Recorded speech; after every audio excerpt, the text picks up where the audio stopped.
Hello friends, welcome to my YouTube channel exam based classes.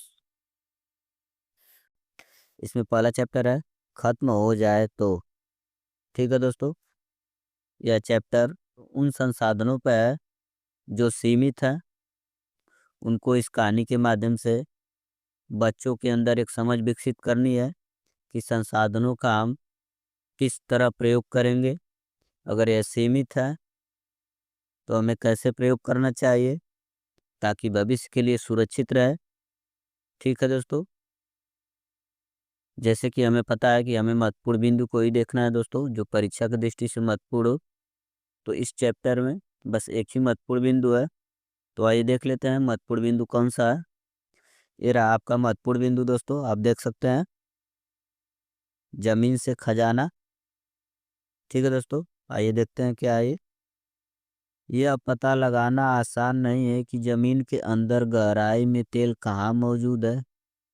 वैज्ञानिक खास तरीकों और मशीनों से यह समझते हैं और अंदाज लगाते हैं, फिर गहराई तक पाइप और मशीनें डालकर तेल ऊपर खींचा जाता है।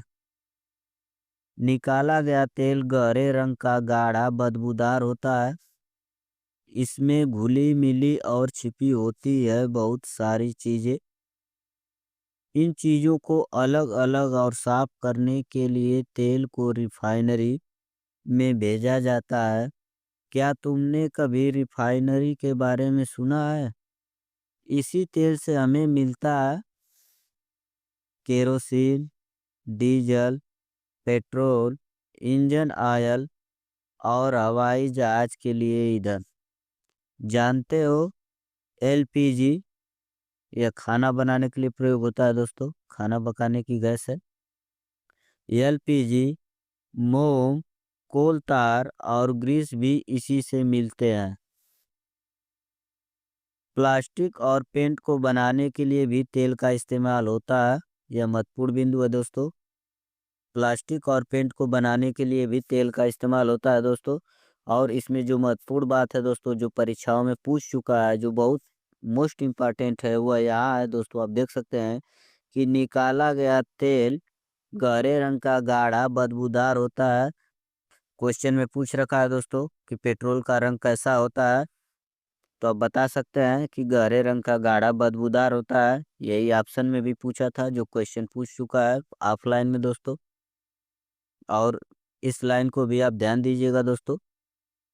इसी तेल से हमें मिलता है kerosene, diesel, petrol, engine oil और हवाई जहाज के ईंधन। उसी तेल को रिफाइनिंग करके दोस्तों अलग अलग तेलों को निकाला जाता है। केरोसिन को अलग किया जाता है, डीजल को अलग किया जाता है, पेट्रोल को अलग किया जाता है, इंजन ऑयल को अलग किया जाता है, फिर हवाई जहाज को अलग किया जाता है रिफाइनरी द्वारा। और जो जमीन में मिलता है वो एक मिलता है और उससे रिफाइनिंग करके अलग अलग तेलों को बनाया जाता है दोस्तों। ठीक है, ये रहा इस चैप्टर का महत्वपूर्ण बिंदु। अब देखते हैं अगले चैप्टर को। अगला चैप्टर है दोस्तों बसेरा ऊंचाई पर। आप देख सकते हैं यहाँ एक यात्री है, यह अपने गाड़ी से मुंबई से चलता है और लेह लद्दाख जम्मू कश्मीर में भ्रमण करता है। और भ्रमण करने के बाद वहाँ के घरों के डिजाइन और वहाँ के लोगों के व्यवहार और वहाँ के घर किस प्रकार बनाए जाते हैं, क्या क्या चीज़ें उपयोग में लाई जाती हैं, उन सभी चीज़ों के बारे में बताता है दोस्तों। बस यही इस चैप्टर में है। तो यह महत्वपूर्ण है आपको कि वहाँ के घर कैसे रहते हैं, उनको जानना जरूरी है, क्योंकि उसको बार बार परीक्षा में पूछा जाता है दोस्तों। तो आइए देखते हैं कौन कौन से जगह पे कैसा कैसा घर है। एक और महत्वपूर्ण बात है दोस्तों, यह जो ये बाइक लिया है, उस बाइक का नाम है लोनर।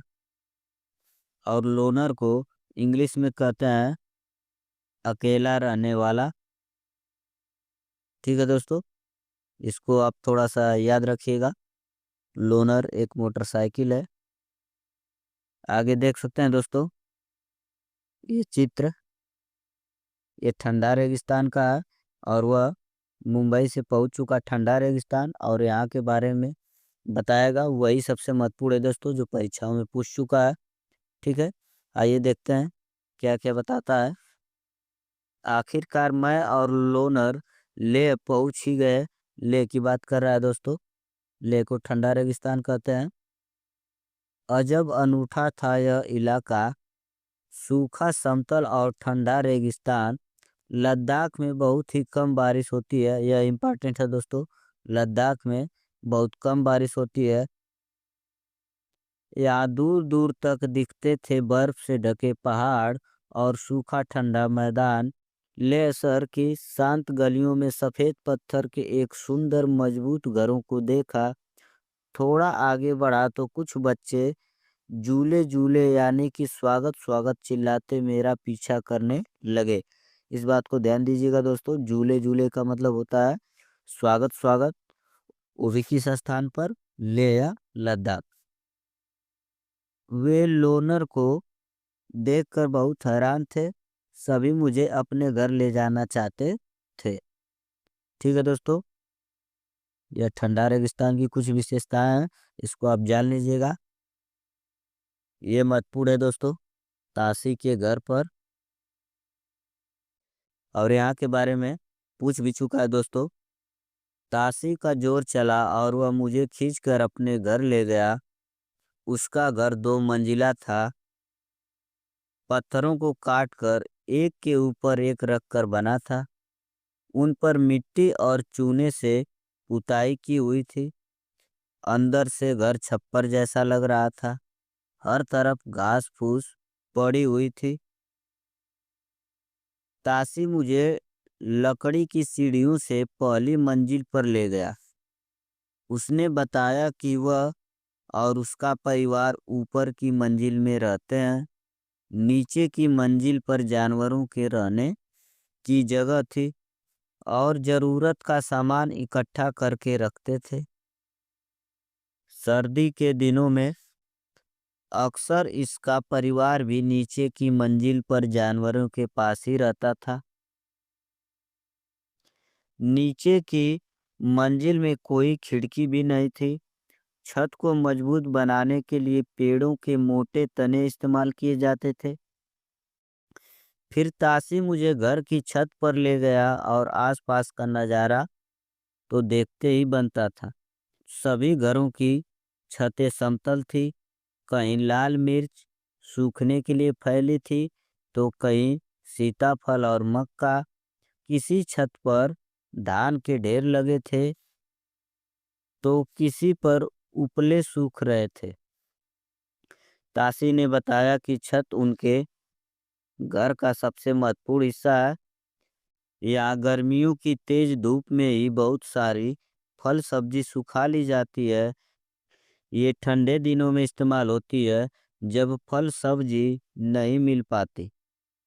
सोचो यह किन महीनों में होता होगा और क्यों। वहाँ खड़ा मैं सोच रहा था कि किस तरह से उनके घर का हर हिस्सा एक खास सोच से बनाया गया था, बिल्कुल वहाँ के मौसम और लोगों की ज़रूरत के अनुकूल। मुझे यह समझने में देर नहीं लगी कि मोटी मोटी दीवारें, लकड़ी के फर्श और लकड़ी की छत ही ठंडे से बचाते होंगे। ठीक है दोस्तों, ये रहा कुछ महत्वपूर्ण बिंदु। इसमें आपको क्या क्या नोट करना है हम आपको बता दे रहे हैं दोस्तों। एक बात यह नोट करना है कि वहाँ के घर जो होते हैं वहाँ के मौसम के अनुकूल होते हैं और ज़रूरतों के अनुकूल। वहाँ की जो मोटी मोटी दीवारें और लकड़ी के फर्श होते हैं उनको ठंड से बचाते हैं। और महत्वपूर्ण बात है दोस्तों कि यहाँ गर्मियों की तेज धूप में ही बहुत सारी सब्जी सुखा ली जाती है। ये ठंडी दिनों में इस्तेमाल होती है जब फल सब्जियां नहीं मिल पाती है दोस्तों। देखिए वहाँ के लोग किस प्रकार सब्जी को रखते हैं। वहाँ की सब्जियों को सुखा लेते हैं और उसको बाद में फिर बना के खाते हैं, क्योंकि वहाँ सब्जियां हर समय नहीं मिल सकती दोस्तों। ठीक है। चांगपा, वहाँ मैं मिला नामग्याल से। ठीक है दोस्तों, जो दूर हरी हरी चीजें, जो उसको दूर से दिखाई दिया हरा सा मैदान, वहाँ गया तो नाग तो नामग्याल से मिला। उन्हीं से मुझे चांगपा के बारे में पता चला। इस चांगपा के बारे में बता रहा है दोस्तों, इसको ध्यान रखिएगा। इतने बड़े इलाके में सिर्फ 5,000 लोग चांगपा घुमंतू लोग हैं जो हमेशा एक ही जगह पर नहीं रहते। चांगपा उन्हें कहते हैं दोस्तों जो एक ही जगह नहीं रहते, हमेशा घूमते रहते हैं। उनके पास भेड़िया रहती हैं, भेड़ियों को जहाँ ठहराते हैं उनका वहीं घर हो जाता है, रोज रोज स्थान को बदलते रहते हैं। ठीक है दोस्तों, अपनी भेड़ बकरियों के झुंड को लेकर पहाड़ों में हरे मैदानों की खोज में घूमते रहते। इन्हीं जानवरों से इन्हें अपनी जरूरत का सामान मिल जाता, दूध, मांस, टेंट के लिए चमड़ा, स्वेटर और कोट के लिए ऊन आदि। भेड़ बकरियां ही इनकी सबसे बड़ी पूंजी है दोस्तों। चांगपा के लोग की सबसे बड़ी पूंजी भेड़ और बकरियां ही है, इसको ध्यान रखिएगा। जितना हम बता रहे हैं उतना आप नोट करते चलिएगा। जितनी भेड़ बकरियां उतना ही ऊंचा परिवार, और वहाँ जितनी ज्यादा भेड़ बकरियां रहेंगी दोस्तों उसका परिवार उतना ही ऊंचा रहेगा, मतलब कि वो उतना ही धनी रहेगा। चांगपा खास तरह की बकरियां पालते हैं जिनके बालों से दुनिया की मशहूर पश्मीना ऊन बनाई जाती है। ये बहुत इंपॉर्टेंट है दोस्तों, परीक्षा में पूछ चुका है पश्मीना के बारे में। तो आगे देखिएगा पश्मीना के बारे में क्या क्या इंपॉर्टेंट है, उसको जरूर नोट करिएगा। गला खराब होने की वजह से बहुत दिक्कत हो रही है दोस्तों, लेकिन फिर भी परीक्षाएं चालू हो गई हैं तो आपको वीडियो बना के देना जरूरी है दोस्तों। ठीक है, जितनी ठंडी और ऊंची जगह होगी इन बकरियों के बाल भी उतने ही ज्यादा नरम होंगे। ठीक है दोस्तों, ये कह रहा है कि जितनी ठंडी और ऊंची जगह होगी इन बकरियों के बाल उतने ही ज्यादा नरम होंगे, इसलिए चांगपा इतने मुश्किल हालात में भी इतनी ऊंचाई पर रहना पसंद करते हैं। यही है इनकी जिंदगी। मैं मोटरसाइकिल पर तो अपना थोड़ा ही सामान लाया था, लेकिन ये लोग अपना पूरा घर और सामान घोड़ों और याक पर लाद कर घूमते हैं। जब आगे बढ़ना हो तो ये सिर्फ 2.5 घंटे में अपना डेरा समेट कर निकल पड़ते हैं। जहाँ ठहरना हो वहाँ कुछ ही देर में ये अपने टेंट गाड़ लेते हैं और तैयार हो जाते हैं इनका घर। ठीक है दोस्तों, इस पॉइंट को भी नोट करिएगा कि चांगपा ऐसे लोग हैं जो एक जगह नहीं रहते। आगे देख लेते हैं। आगे है दोस्तों, आपका स्वागत करते हुए नामग्याल मुझे बहुत बड़े तिकोने टेंट में ले गया। ये अपने टेंट को रेबो कहते हैं। ये बहुत महत्वपूर्ण है दोस्तों। जो चांगपा के लोग होते हैं वो टेंट को क्या कहते हैं, रेबो। इसको जरूर ध्यान रखिएगा। याक के बालों से बुनाई करके चांगपा पट्टियां बनाते हैं जिन्हें सिल कर जोड़ लेते हैं। ये बहुत मजबूत होती है और गर्म भी। मैंने देखा कि ये, यहाँ एक बात ध्यान रखिएगा दोस्तों, याक के बालों से टेंट बनता है वहाँ। याक के बालों से बुनाई करके चांगपा पट्टियां बनाते हैं जिन्हें सिल कर जोड़ लेते हैं। यह बहुत मजबूत होती है और गर्म भी, मैंने देखा है। पट्टियां 9 डंडियों के सहारे जमीन में बंधी थी। टेंट लगाने से पहले जमीन में 2 फुट गहरा गड्ढा खोदते, फिर गड्ढे के आसपास की ऊंचाई जमीन पर टेंट लगाते। टेंट में घुसने पर मैंने पाया कि वह खूब ऊंचा था और मैं आराम से सीधा खड़ा हो सकता हूँ। अपने टेंट में मैं ऐसा नहीं कर पाता। रेबो अंदर से मुंबई वाले फ्लैट के एक कमरे जितना बड़ा था। लकड़ी के बड़े डंडों के सहारे खड़ा था। रेबो के बीचों बीच एक खुला छेद था जहां से चूल्हे का धुआं बाहर जा सके। नामग्याल ने बताया कि इनके टेंट का डिजाइन 1,000 साल से भी पुराना है। यहाँ बहुत महत्वपूर्ण बात है दोस्तों, आप देख सकते हैं। चांगपा की भाषा में चांगथांग का मतलब है ऐसी जगह जहाँ बहुत कम लोग रहते हैं। इसको नोट करिएगा दोस्तों। चांगपा की भाषा में चांगथांग का मतलब है ऐसी जगह जहाँ बहुत कम लोग रहते हैं। आगे देखते हैं। इस चैप्टर का सबसे महत्वपूर्ण पॉइंट दोस्तों आ गया है। आप देख सकते हैं दुनिया में मशहूर पश्मीना, ये पश्मीना बहुत मशहूर है दोस्तों, जो वहाँ के बकरियों के बाल से बनाया जाता है। आप देख सकते हैं माना जाता है कि एक पश्मीना साल में 6 स्वेटरों के बराबर गर्मी होती है। इतनी गर्मी पर मोटी बिल्कुल नहीं, इतनी गर्मी होती है दोस्तों इसमें, लेकिन यह मोटी बिल्कुल नहीं होती है, बहुत पतली होती है। यह पश्मीना बनता है पहाड़ी बकरियों की एक खास नस्ल से। यह पश्मीना किससे बनता है दोस्तों, ये इस पॉइंट को नोट करिएगा। पहाड़ी बकरियों की एक खास नस्ल से, जो लगभग 5,000 मीटर की ऊंचाई पर रह सकती हैं। या सर्दियों में तापमान 0 सेंटीग्रेड से भी बहुत कम -40 डिग्री सेंटीग्रेड तक चला जाता है। इतनी सर्दी से बचने के लिए बकरियों के शरीर पर बहुत ही बारीक और नरम बाल उग जाते हैं, जो गर्मियों में झड़ जाते हैं। ये बाल बहुत ही पतले होते हैं, इतने पतले कि बकरी के 6 बाल मिलाकर तुम्हारे सिर के एक बाल की मोटाई के बराबर होंगे। इसलिए पश्मीना शालों को मशीनों द्वारा नहीं बुना जा सकता। इनकी बुनाई हाथों से करने के लिए खास बुनकर होते हैं। अगर एक बुनकर 250 घंटे बुनाई करे तब जाकर एक साधारण पश्मीना शाल तैयार होता है।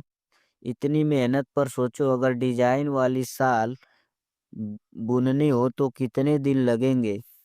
ठीक है दोस्तों, यह बहुत महत्वपूर्ण है कि इतना पतला बाल होने के कारण इन्हें मशीनों द्वारा नहीं बुना जा सकता, इसको ध्यान रखना है। और और ध्यान रखना है दोस्तों कि 6 स्वेटरों के बराबर जो हम साधारण स्वेटर पहनते हैं अपने यहाँ, ऐसा 6 स्वेटर रहेगा, तब जाके उसका एक स्वेटर के गर्मी के बराबर होगा दोस्तों। ठीक है, आगे देख लेते हैं। अब कुछ महत्वपूर्ण पॉइंट यहाँ है दोस्तों, आप देख सकते हैं। इसे चांगपा लेखा कहते हैं। लेखा की दीवारें पत्थरों और चट्टानों को एक दूसरे पर रख के बनाते हैं। हर परिवार अपने जानवरों के झुंड पर पहचान के लिए एक खास निशान बनाता है। रोज सुबह झुंड को लेखा से बाहर निकाल कर गिन कर चराने ले जाते हैं, और यह काम औरतों और जवान लड़कियों का रोज का काम है दोस्तों। वहाँ देख सकते हैं जवान लड़कियां और औरतें इस काम को करती हैं दोस्तों। ये अपने जानवरों को पहचानने के लिए एक खास निशान भी बनाते हैं, इसको भी नोट करिएगा दोस्तों। और चांगपाल लोगों की जिंदगी पूरी तरह से इन जानवरों से ही जुड़ी है। ठीक है दोस्तों, ये रहा महत्वपूर्ण बिंदु इसका। अब आप देख सकते हैं दोस्तों श्रीनगर की ओर। अब श्रीनगर के घरों की बात कर रहा है, तो आइए देखते हैं कुछ महत्वपूर्ण टॉपिक। वहाँ के घर दोस्तों, कोई पहाड़ पर तो कोई पानी पर। ये देखिए दोस्तों, ये फोटो है कुछ इस प्रकार से, ये पानी में रहने वाला फोटो है। और यहाँ एक महत्वपूर्ण बात है दोस्तों, आप देख सकते हैं यात्री डल झील में शिकारे में घूमने का मजा उठाते हैं। ये देखिए दोस्तों, यहाँ इसको शिकारे कहते हैं। और यह डल झील है दोस्तों, डल झील का बहुत बार पूछता है डल झील कहाँ पे है, तो श्रीनगर, जम्मू कश्मीर में दोस्तों। जम्मू कश्मीर की राजधानी है श्रीनगर। आगे देख लेते हैं दोस्तों। और यहाँ एक महत्वपूर्ण बात है दोस्तों, लेह में एक अनुभव था दुनिया की चोटी पर रहने का। चोटी का मतलब दोस्तों ऊंचाई पर रहने का, पहाड़ों पर, लेह में। और श्रीनगर में अनुभव था पानी पर रहने का, श्रीनगर में पानी में भी लोग रहते हैं दोस्तों। ठीक है, तो इसको भी ध्यान रखिएगा। जम्मू कश्मीर में अलग अलग तरह के घर हैं जो कि वहाँ के लोगों की जरूरत और मौसम के अनुकूल बनाए जाते हैं। यहाँ भी देख सकते हैं दोस्तों कुछ महत्वपूर्ण बात। कश्मीर के हर गली कूचे में दिखाई देती है एक बेकरी। कश्मीरी लोग अपने खाने के लिए रोटी घर में नहीं बनाते हैं, इस दुकान या बेकरी से ही खरीदते हैं। बेकरी का मतलब दुकान होता है दोस्तों वहाँ पे जम्मू कश्मीर में। और जो रोटी होती है दोस्तों वह घर में अपने नहीं बनाते हैं जम्मू कश्मीर के लोग, वह बेकरी से क्या करते हैं, खरीदते हैं दोस्तों, इसको भी ध्यान रखिएगा। कुछ महत्वपूर्ण बात यहाँ है दोस्तों, श्रीनगर के घर एक नज़र में। आप देख सकते हैं श्रीनगर में अलग अलग तरह के घर होते हैं दोस्तों। आइए देख लेते हैं। ये देख सकते हैं दोस्तों, श्रीनगर में बाहर से आए कई टूरिस्ट हाउस बोट में रहते हैं। हाउस बोट 80 फुट तक लंबे होते हैं दोस्तों, और बीच से इनकी चौड़ाई 8 से 9 फीट होती है। देख सकते हैं ये पानी में जो जहाज है, यहाँ देख सकते हैं बोट की तरह बने लकड़ी के डोंगे पानी पर तैरते रहते हैं। श्रीनगर की डल लेक और झेलम नदी में इन डोंगों में कई परिवार रहते हैं। मकान की तरह इस डोंगे में भी अलग अलग कमरे होते हैं। देखिए दोस्तों ये कितना महत्वपूर्ण है, इसमें भी अलग अलग कमरा होता है और यहाँ के लोग इसमें भी बसेरा करते हैं। आगे है दोस्तों, हाउस बोट और कई बड़े घरों की अंदर की छत पर लकड़ी की सुंदर नक्काशी होती है। इनमें एक खास डिजाइन खत्म बंद है जो जिक्सा पजल जैसा दिखता है। जो जिक्सा पजल जैसा दिखता है दोस्तों, जिक्सा का मतलब होता है टेढ़ा मेढ़ा कटाव। जैसे गणित में प्रयोग होता है जिक्सा पहेली, एक चित्र होता है उसको कई तरह से काट के फिर बच्चों को कहा जाता है कि इसको जोड़ के दिखाओ। उसी तरह डिजाइन कुछ इनके घरों में होती है दोस्तों। आगे देख लेते हैं। पत्थरों को काट कर एक के ऊपर एक रख कर बनाए गए घर कश्मीर के गांव में दिखते हैं। पत्थरों के ऊपर मिट्टी की पुताई की जाती है और लकड़ी का भी इस्तेमाल किया जाता है। इन घरों की छत ढलवा होती है दोस्तों। यह प्रश्न पूछा जा चुका है दोस्तों, इसको ध्यान रखिएगा कि कश्मीर के घर हैं, पत्थरों को काट कर एक के ऊपर एक रख कर बनाए गए हैं, कश्मीर के गांव में दिखते हैं। आगे देख लेते हैं। और यहाँ देख सकते हैं यहाँ पुराने घरों की खासियत है, ये जालीदार खिड़कियाँ ये बाहर की ओर उभरी होती हैं। इन्हें डब कहते हैं। देखिए दोस्तों बहुत महत्वपूर्ण शब्द है डब। डब किसे कहते हैं, जहाँ के घरों की खिड़कियाँ बाहर निकली होती है, इनमें बैठकर बाहर का नज़ारा बढ़िया दिखता है। ठीक है दोस्तों, आगे देख लेते हैं। यहाँ के पुराने घरों की खासियत है, ईंट पत्थर और लकड़ी को मिलाकर बनाया जाता है। घरों के दरवाजों खिड़कियों पर डिजाइनदार मेहराब होते हैं दोस्तों। मेहराब इसको कहते हैं दोस्तों, ये देख सकते हैं जो इस प्रकार से होता है, इसी को मेहराब कहते हैं। दरवाजे के ऊपर जो गोलाई होती है और उसमें डिजाइन होता है। ठीक दोस्तों, और इस प्रकार से चैप्टर खत्म होता है दोस्तों। अब देखते हैं अगले चैप्टर को। अगला चैप्टर है दोस्तों, जब धरती कांप उठी। इस चैप्टर में दोस्तों एक भूकंप की कहानी को दर्शाया गया है। एक बच्चा है सपना देखता है भूकंप के बारे में। जब उसकी नींद खुलती है तो उसको याद आता है कि जब हम बचपन में थे तो ऐसा एक सपना आया था। उसी प्रकार से इस कहानी को बता के दोस्तों बच्चों के अंदर इसके बारे में समझ विकसित करने की कोशिश की गई है। और यह बताने की कोशिश की गई है दोस्तों कि जब भूकंप आते हैं तो बच्चे उनसे कैसे बचाव करेंगे। ठीक है दोस्तों, आगे देख लेते हैं। इसमें बस एक ही इम्पॉर्टेंट है दोस्तों, ये आप देख सकते हैं दोस्तों। अहमदाबाद जनवरी 2026 2001 को अहमदाबाद में 26 जनवरी को एक भूकंप आया था। उसी भूकंप के बारे में इसमें बताया गया है दोस्तों कि भूकंप आने पे क्या क्या नुकसान होता है, फिर उसको कैसे बनाया जाता है, कितनी तैयारियां करनी पड़ती है, बिगड़ जाने के बाद कितना समय लगता है। ये सब चीज़ों बच्चों के अंदर विकसित करने के लिए बताया गया है दोस्तों। और इसमें कुछ है नहीं, एक बार पढ़ के सुना दे रहे हैं। बस इस डेट को इस बार पूछा गया है 2021-22 में, दिसंबर और जनवरी का जो ऑनलाइन पेपर हुआ है दोस्तों, उसमें इसको पूछ रखा है कि गुजरात में जो भूकंप आया था वह किस सन आया था दोस्तों, तो वह 2001 है।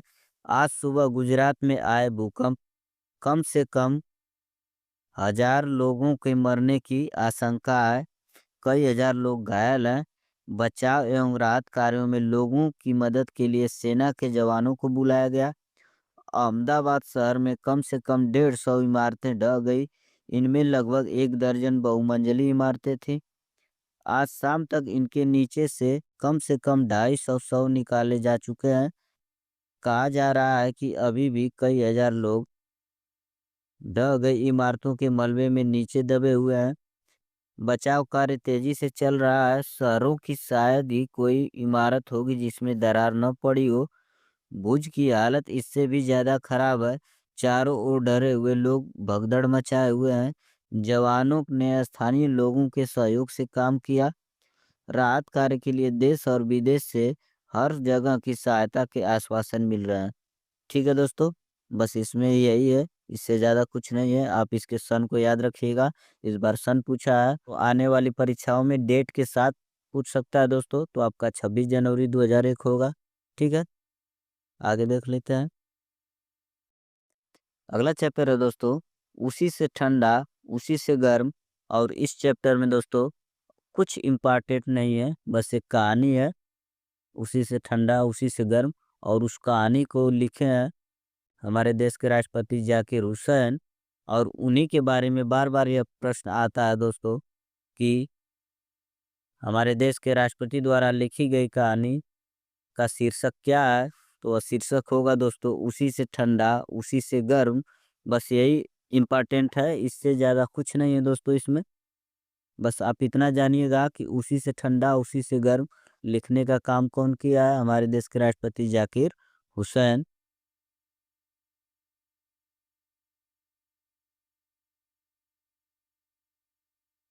आप देख सकते हैं यहाँ डॉक्टर जाकिर हुसैन। ठीक है दोस्तों, इस चैप्टर में बस इतना ही है। इसमें हमेशा एक ही प्रश्न बना है दोस्तों, बस वो शीर्षक के बारे में।